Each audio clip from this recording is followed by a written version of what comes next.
Donc, bonjour à tous, pour ceux qui ne me connaissent pas, je m'appelle Robin Cando, je suis en troisième année à l'EXIA-CESU, créateur du site kalinux.fr qui malheureusement n'est plus disponible aujourd'hui, on espère que ça va revenir bientôt.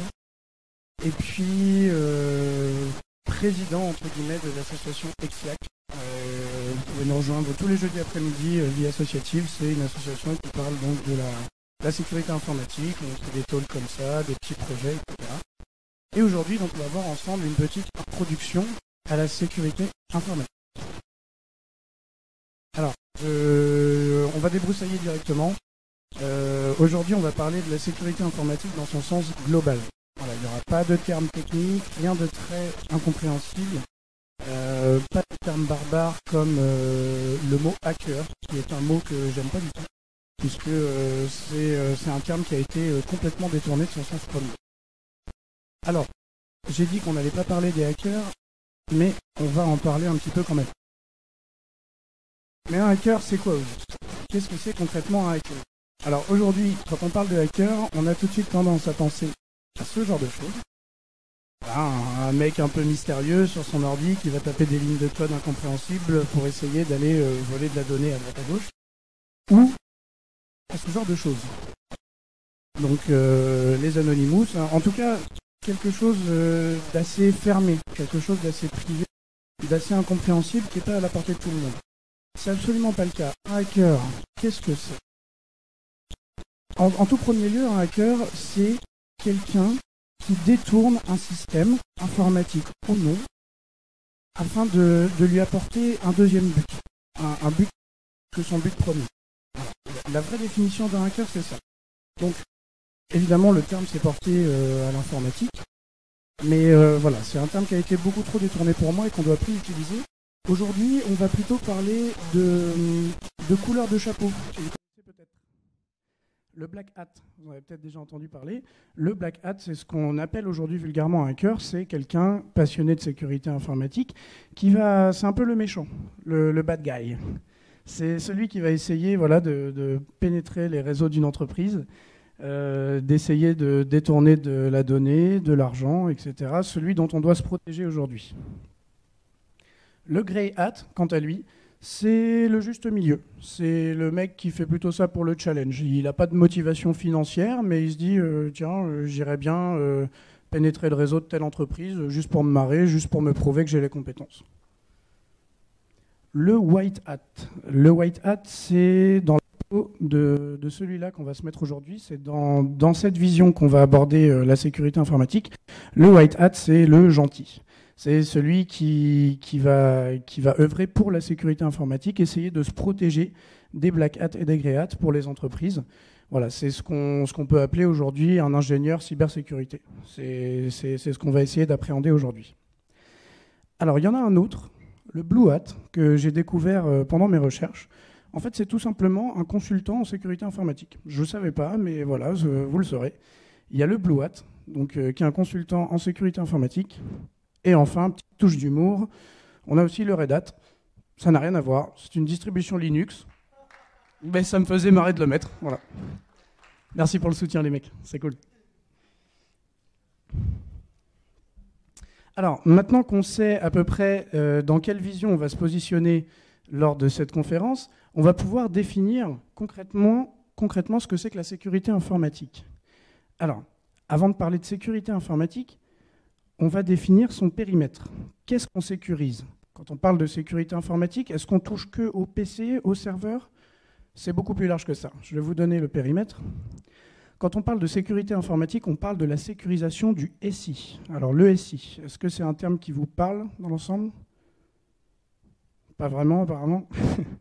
Le SI, c'est l'acronyme de système d'information. Allô ? Ouais. C'est donc le système d'information. Alors, qu'est-ce que le système d'information ? On va voir ensemble de quoi est composé un système d'information. Selon moi, chacun aura sa définition de la chose. Selon moi, le système d'information, il est décomposé en 3 briques. La première brique, c'est la brique que j'ai appelée hardware, matériel. Donc là, on va y trouver tout ce auquel vous avez pensé la première fois, c'est-à-dire les PC, les téléphones, les imprimantes, les serveurs, mais aussi les matériels actifs, les switches, les routeurs, les firewalls, etc. et même les câbles. Voilà, toute la partie matérielle. On pourrait même y rajouter les locaux de l'entreprise eux-mêmes. Ensuite, on a la couche applicatif, application, dans laquelle on va trouver les softwares, donc les logiciels, mais aussi, ne pas oublier, les données. Les données, c'est très important. Enfin, la dernière couche, qui est selon moi la plus importante, et c'est celle qui est systématiquement oubliée, c'est la couche user, la couche utilisateur. Alors, voilà, c'est de ça qu'est composé le SI. Pour bien comprendre comment ça fonctionne, c'est très simple. Il suffit d'enlever une de ces briques et de voir ce qui se passe. Si vous avez du matériel, des logiciels et des données, mais pas d'utilisateurs pour les manipuler, aucun intérêt. Si vous avez des données, des logiciels, des utilisateurs, mais aucun matériel pour les faire tourner, aucun intérêt. Et enfin, si vous avez du matériel, des utilisateurs, mais aucune donnée, aucun logiciel à traiter, là encore une fois, aucun intérêt. Donc le SI, c'est tout ça. Quand on parle de la sécurité des systèmes d'information, on va englober tout ça et c'est très important. Encore une fois, je mets un point d'honneur sur les utilisateurs. On a tendance à trop les oublier et c'est pour autant la plus grosse faille aujourd'hui de votre système d'information. On y reviendra plus tard. Alors, on va pouvoir enfin définir le terme. Alors là, très simple, j'ai pris la définition de Wikipédia, que je trouvais vraiment excellente, qui parle d'elle-même. On va la lire ensemble. Donc la sécurité des systèmes d'information, vous avez bien dit, je n'ai rien changé, hein. C'est un copier-coller de Wikipédia, on parle de sécurité des systèmes d'information. Ou plus simplement, la sécurité informatique, c'est l'ensemble des moyens techniques, organisationnels, juridiques et humains nécessaires à la mise en place des moyens visant à empêcher l'utilisation non autorisée, le mauvais usage, la modification ou le détournement du système d'information. Donc vous voyez, le terme système d'information sort beaucoup. Ce que j'aime bien aussi, c'est toutes les compétences. La sécurité informatique, ça ne se limite pas qu'à de la technique.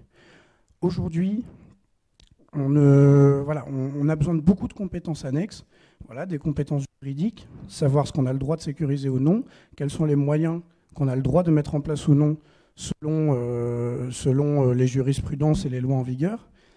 On va avoir aussi besoin de compétences humaines, comme on en parlait, la couche utilisateur, organisationnelle, évidemment du technique, mais aujourd'hui, c'est plus pour moi la compétence majeure dont vous avez besoin. Donc vous allez me dire, d'accord, on a vu ce que c'était qu'un black hat, on a vu ce que c'était qu'un white hat, et là, par rapport à la définition de Wikipédia, quelles sont les différences entre un black hat et un white hat, outre la motivation? Évidemment, ils n'ont pas la même motivation, mais si on reformule la question, est-ce qu'un bon black hat peut être un bon white hat et inversement? Selon ce qu'on vient de dire, je pense que non, parce que c'est pas la même vision, on n'a pas la même chose. Vous voyez, on a besoin de beaucoup de compétences, annexes, comme on a vu avec Wikipédia. C'est des compétences qui ne sont pas obligatoires pour un black hat, d'autres compétences pour un black hat peuvent être obligatoires pour un white hat. C'est deux visions totalement différentes. Pour vous illustrer ça, je ne sais pas s'il y a des fans de foot dans la salle. Un petit peu. Bon, moi je ne suis pas du tout un fan de foot, mais j'ai un bon exemple qui l'illustre bien. Alors, je vais peut-être choquer tout le monde en disant ça, mais pour moi, Lionel Messi est un très bon attaquant. Peut-être même le meilleur au monde.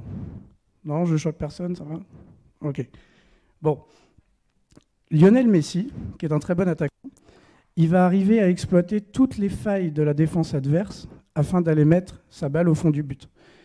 Toutes les failles qu'il peut trouver, il va arriver à les exploiter et à passer à travers. Maintenant, on va prendre ce même personnage, Lionel Messi, et on va le mettre en défenseur, ou encore mieux, en gardien. Est-ce qu'il va être aussi bon? Je ne pense pas. Tout simplement, il n'a pas la même formation, il n'a pas la même vision de la chose. Donc pour moi, ces deux métiers, enfin, le black hat n'est pas un métier, ou white hat non plus, à vrai dire, mais voilà, c'est deux compétences totalement différentes. Alors du coup, on va rentrer un petit peu dans le concret, mais comment est-ce qu'on protège son système d'information? Si on me dit qu'on a de moins en moins besoin de technique, qu'est-ce qu'on va faire? La première chose, même si les deux visions sont assez opposées, il faut quand même la connaître pour savoir comment s'en protéger derrière. Donc on va essayer de connaître la vision de son ennemi. Alors, c'est en ça que je disais aussi que la sécurité informatique nécessite de moins en moins de connaissances techniques. Aujourd'hui, on a de plus en plus d'outils, de plus en plus de choses qui nécessitent de moins en moins de connaissances. Il y a énormément d'outils qui font toute la partie de code, etc. à votre place. Il suffit d'indiquer la cible, de cliquer sur... Allô ? Ouais. De cliquer sur Entrée et tout est fait. Rassurez-vous aussi, on a des normes et des standards en termes de sécurité informatique, des mises à jour de plus en plus fréquentes. Je pense que vous êtes bien placé pour savoir que entre votre PC et tous les logiciels que vous avez au moins une mise à jour par semaine. La plupart du temps, c'est de la mise à jour de sécurité. Ça rend les systèmes d'information de plus en plus difficiles à pénétrer aussi. De moins en moins de connaissances techniques. Dans ce cas, comment est-ce qu'on va pénétrer dans un SI aujourd'hui? Quelle est la faille? Eh bien, la faille humaine. La faille humaine. Les humains, nous, on n'a pas d'antivirus. On n'a pas de mise à jour. Notre cerveau n'a pas de mise à jour, on n'a pas d'antivirus. Voilà, aujourd'hui, on ne cherche plus une porte d'entrée en exploitant des failles techniques, mais en exploitant des failles humaines. C'est ce qu'on appelle le social engineering, vous en avez peut-être déjà entendu parler.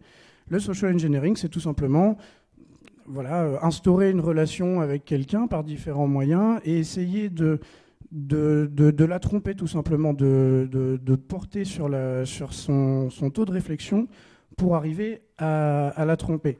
Alors, le social engineering, en informatique, ça se traduit par plein de choses. Une attaque qui est très connue, ça s'appelle par exemple le phishing. On va envoyer un mail qui ressemble, enfin un mail ou un site web, peu importe, on va envoyer un site web à une personne qui ressemble à s'y méprendre à Facebook, par exemple. Ça ressemble à Facebook comme 2 gouttes d'eau. La seule chose, c'est que sur le deuxième O de Facebook, on aura juste remplacé le O par un 0. Ça, une machine, elle le voit tout de suite.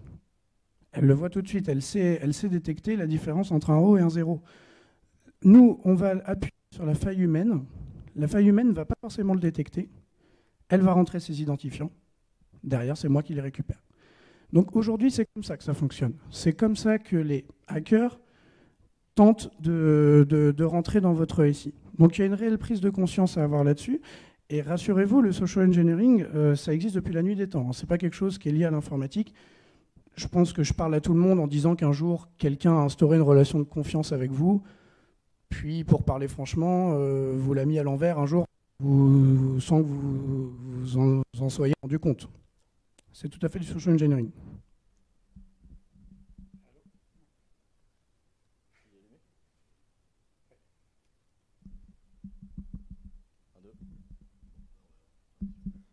Bon, désolé, on va garder le mauvais micro. Donc voilà, le social engineering, ça existe depuis la nuit des temps et c'est pas seulement lié à l'informatique.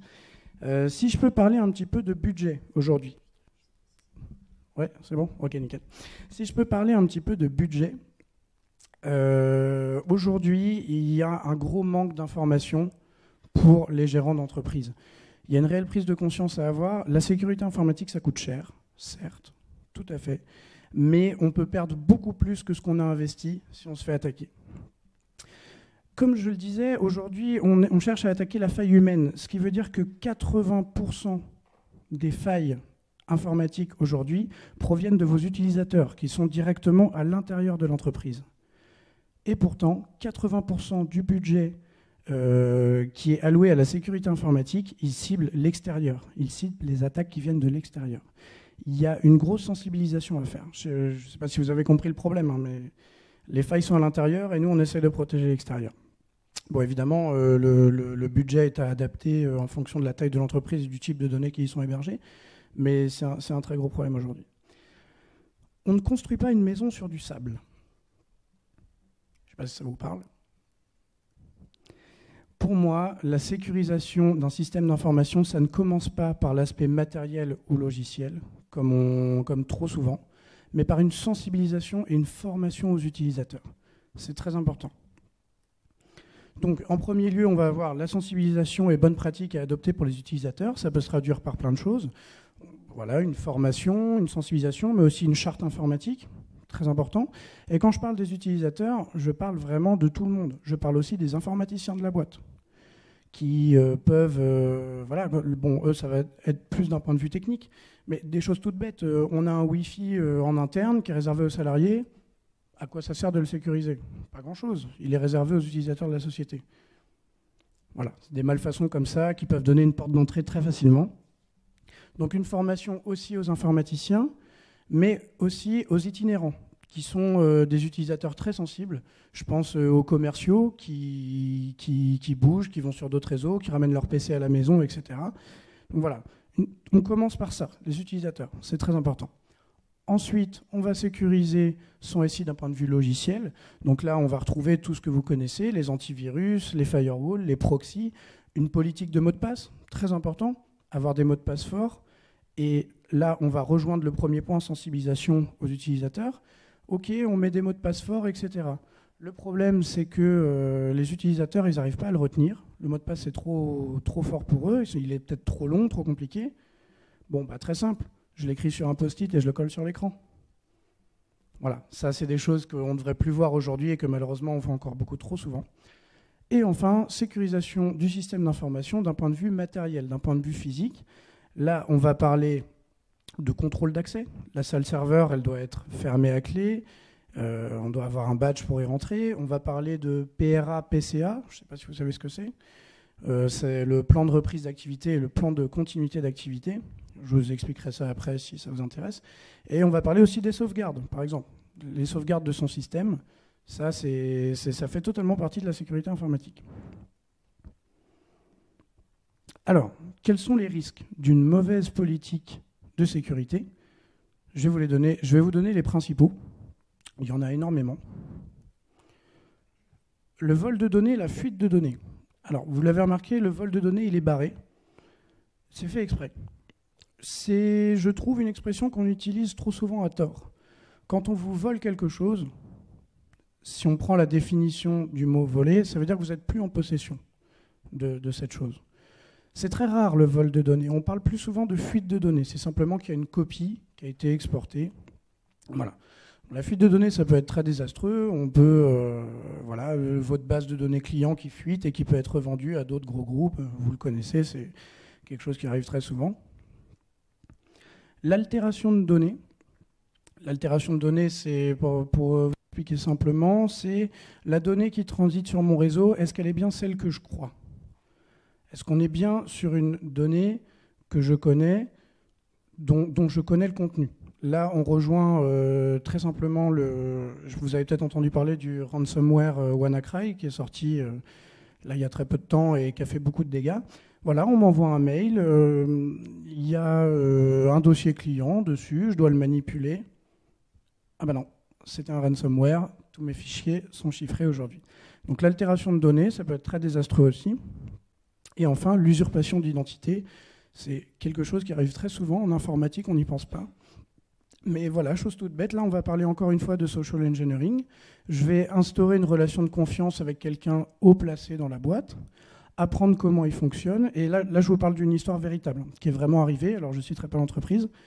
Voilà, j'instaure une relation de confiance avec le patron de la boîte, je sais comment il fonctionne, je sais comment il parle à ses salariés.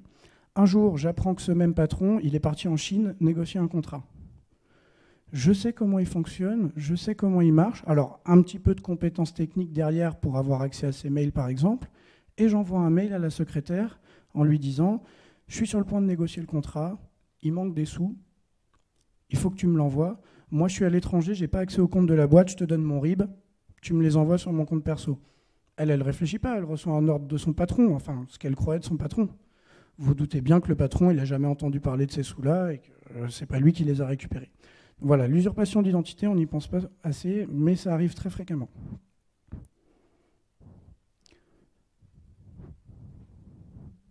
Voilà, pour conclure, je dirais que la sécurité informatique, ça n'est pas qu'une question de technique. J'espère que vous l'avez bien compris aujourd'hui.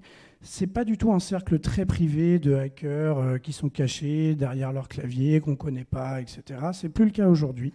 C'est vraiment accessible à tous. Et il existe plein de gestes simples et d'outils permettant de vous protéger. J'aimerais appuyer un point. On a dit tout à l'heure que la sécurité informatique était de moins en moins technique parce qu'on avait des outils qui sont de plus en plus simples à utiliser. Ça veut dire qu'aujourd'hui, la sécurité informatique, ce n'est plus le problème que des gros groupes. Ça touche aussi les PME, les TPE, et ça vous touche vous aussi au quotidien. Donc il existe plein d'outils, je pense notamment à des gestionnaires de mots de passe, voilà, comme KeePass, ou des gestes simples, arrêtez de mettre vos post-it avec votre mot de passe sur l'écran. Voilà, c'est des petites choses qu'il faut oublier. Et la sécurité informatique, vous n'êtes pas à l'abri, honnêtement. En tant que simple utilisateur chez vous, vous n'êtes pas à l'abri. Voilà, j'ai fait le tour du sujet. Est-ce qu'il y a des questions? Apparemment non, j'ai été clair.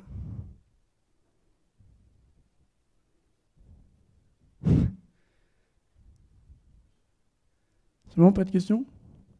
Je passe la main alors? Ah, j'ai une question. Ouais. PRA, PCA? Ok. En fait, donc PRA, ça veut dire plan de reprise d'activité. PCA, ça veut dire plan de continuité d'activité. C'est tout simplement une estimation du temps qu'on est prêt à perdre si on est victime d'une attaque informatique qui peut mettre tout ton système d'information en coupure, ou voilà, quelque chose, enfin n'importe quoi, ton serveur qui crame, j'en sais rien. Ça va permettre, donc le plan de reprise d'activité, ça va se traduire par des choses très simples. Je pense par exemple à t'as ton serveur qui tombe, grâce à un système de cluster, tu as un deuxième serveur qui va reprendre la main tout de suite. Ça va être transparent. Là, on est sur un plan de continuité d'activité. Un plan de reprise d'activité, par contre, c'est généralement quand tu as un peu moins de moyens. Parce que les plans de continuité d'activité, ça coûte très cher. Par contre, les plans de reprise d'activité, si tu as un peu moins de moyens, il y a des choses très abordables. Là, par contre, on n'est pas sur de la continuité, on est sur de la reprise. C'est-à-dire que c'est des solutions qui vont permettre de remonter ton serveur quand il s'est fait attaquer ou quoi que ce soit, dans un temps plus ou moins grand, dépendant les moyens que tu es prêt à mettre derrière. Voilà, c'est à ça que ça sert, et ça fait partie de la sécurité informatique, parce que généralement, quand ton serveur y tombe, c'est pas que c'est la foudre qui l'a attaqué, c'est que généralement, il s'est pris un bon gros déni de service dans la tête. Voilà.